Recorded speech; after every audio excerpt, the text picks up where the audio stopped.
As the official ornithologist of the White Rabbit Art Festival this year here at the Red Clay Farm, I've had a great opportunity to really spend a lot of time in the woods observing the natural, the species here. Really, birds are wonderful, very fascinating thing to observe, and they've been my passion for a great many years. And you know, there's all the normal birds that you would expect to see in a forest like this, but been fortunate enough to observe a very rare species. And the species I'm talking about is it's called the bowerbirds, and they're typically found in Greater Oceania, so parts of Papua New Guinea and northeastern Australia. They're also commonly found. But I'll back up a bit to tell you a little bit about the birds of paradise, which are sort of the ancestor of the bowerbirds. The birds of paradise are known for their elaborate plumes, and the males of the species will find a spot in the forest and clear a dance floor, really an arena, and during the mating season will perform an elaborate mating dance. And if the females will come and observe the dance, and if they approve of what they see, then the two will mate.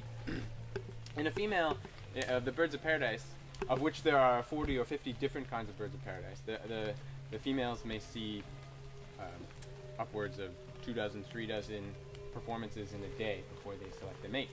And this kind of behavior is developed because they have no predators, and that food and shelter and things like that are abundant in their natural habitats. And now a pair of these male birds of paradise were spotted in the greater Halifax area late last fall. Now the bowerbirds are a more developed kind of bird in the family of the birds of paradise. They, instead of just clearing a performance area and providing a dance, they in fact will build a structure. And this structure is not a nest. It is not used for laying eggs or for raising young. In fact, the bowerbird doesn't even stay in this structure as a form of shelter. It is a purely decorative architectural element that this species uses. But what is really interesting about these structures is that the bird will collect a variety of interesting, colorful objects found in the environment close by, and will display these objects within the bower to impress a mate. Is that clear? Did I miss anything? Are there any questions about the bowerbird in particular? How big are they? They're not large. I mean, they are a family of birds, so there's a few different species, but they'll be about the size of a sparrow or a finch. They're quite small. Yes. Were the ones spotted in Halifax big? The ones spotted in Halifax, yes. The birds of paradise in Halifax, yes, they were larger than normal. And in fact, I have a feeling that the bowerbird here is also larger than the Australian variety.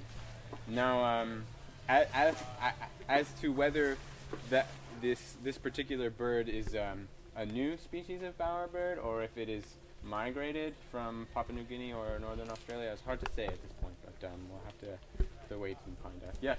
Should the group be doing any group bird calls for the bowerbird? It's great that you should bring that up. In fact, no. Okay. But thank you for asking. It's a great question. What I propose is that we proceed from here very quietly so as to not disturb the bowerbird. And in fact, if we're lucky, he may be even working on his bower at present. So, Abby. What are their most common predators? Well, in their natural environment in Australia and in Papua New Guinea, they have no predators, which is why they've been able to develop this highly sophisticated sort of aesthetic judgment. And I mean, I think that that's really suitable for the art festival. Maybe I didn't make that clear, that it is really the bird's aesthetic judgment that that their evolutionary fitness depends upon. I mean, and to a certain extent, this male has to be strong enough to build the structure and smart enough to understand the physics to build this architectural structure. But other than that, I mean, really, it's his vision as an artist, really, as a curator, is his selection in the treasures that he's decided to exhibit. So that really will decide whether he's successful or not. maybe from that point on we'll proceed. Okay. So as I said, I'll lead the way. I have marked it with arrows, but let's proceed in relative silence.